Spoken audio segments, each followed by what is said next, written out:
नमस्कार दोस्तों, भाग्यश्री धर्म में फिर से आपका बहुत बहुत स्वागत है। सरल गीता दर्शन की अपनी सीरीज में अब हम पहुंच चुके हैं अध्याय 2 के श्लोक नंबर 2 पे।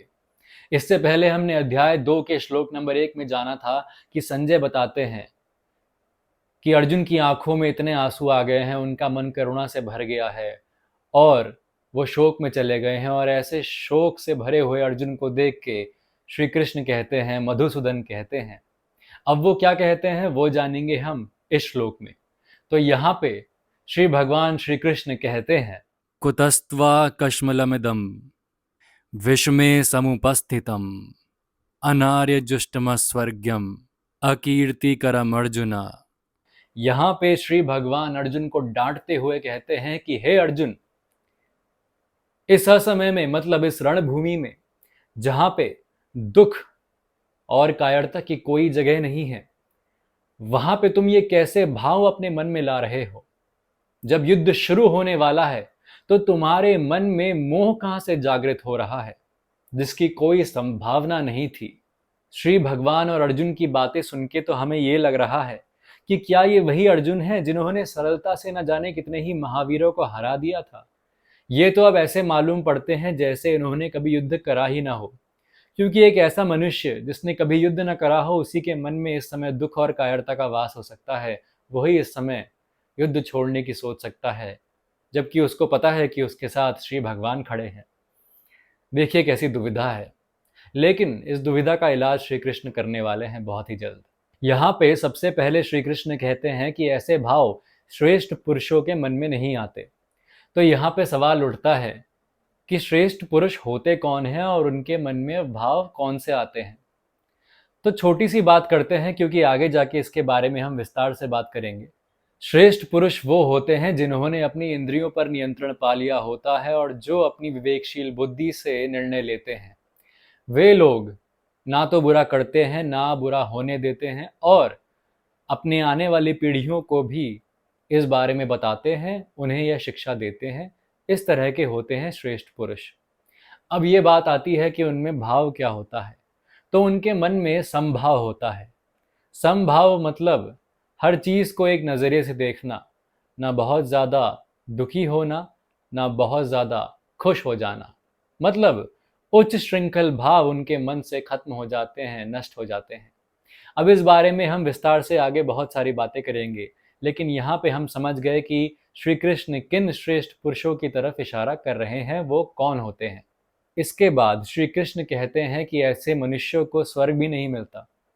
अब ये तो सीधी सी बात है, क्योंकि हम जान चुके हैं कि स्वर्ग और नरक इसी जीवन में हमें मिलता है हमारे कर्मों की वजह से। तो फिर एक ऐसा मनुष्य जिसके मन में गलत समय पे करुणा आ गई है, जिसका मन में कायरता आ गई है, जिसके मन में भ्रम पैदा हो गया है हद से ज्यादा, ऐसा मनुष्य सही निर्णय तो नहीं ले सकता, और गलत निर्णय लेने की वजह से उसको कई सारे पाप करने पड़ जाएंगे, और उन पापों की वजह से उसको जो नर्क मिलेगा वो इस जीवन में उस नर्क को भोग भी लेगा।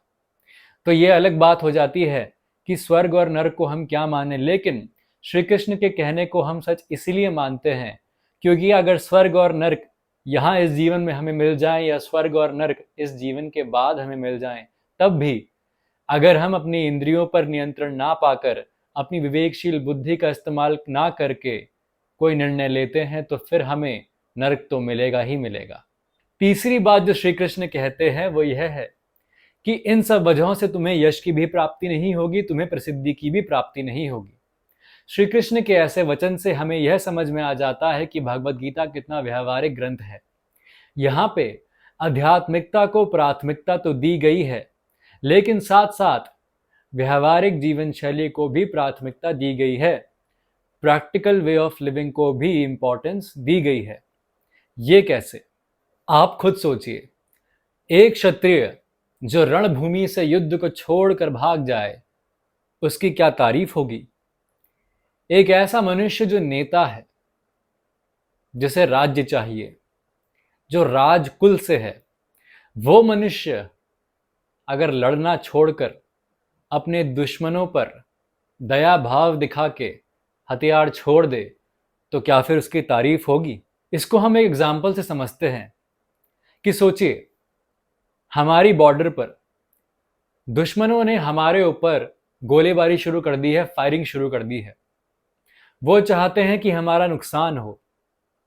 ऐसे में अगर हमारी सेना हथियार छोड़ दे और उन पर दया भाव दिखाते हुए यह सोचे कि अगर हम इन पे गोलीबारी नहीं करेंगे, अगर हम इनको जवाब नहीं देंगे, तो शायद फिर ये भी रुक जाएं।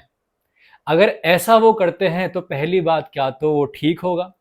दूसरी बात, क्या ऐसा करने पर उन्हें प्रसिद्धि या यश मिलेगा? आप खुद सोच लीजिए इस बात को। तभी तो भगवत गीता इतनी प्रसिद्ध है, तभी तो दुनिया भर के लोग भगवत गीता का लोहा मानते हैं, तभी तो दुनिया भर के धर्मों के लोग भगवत गीता पढ़ते हैं और उन धर्मों के ज्ञाता भी भगवत गीता की महानता मानते हैं। क्योंकि भगवत गीता व्यवहारिकता को भी एक प्राथमिक स्थान देती है।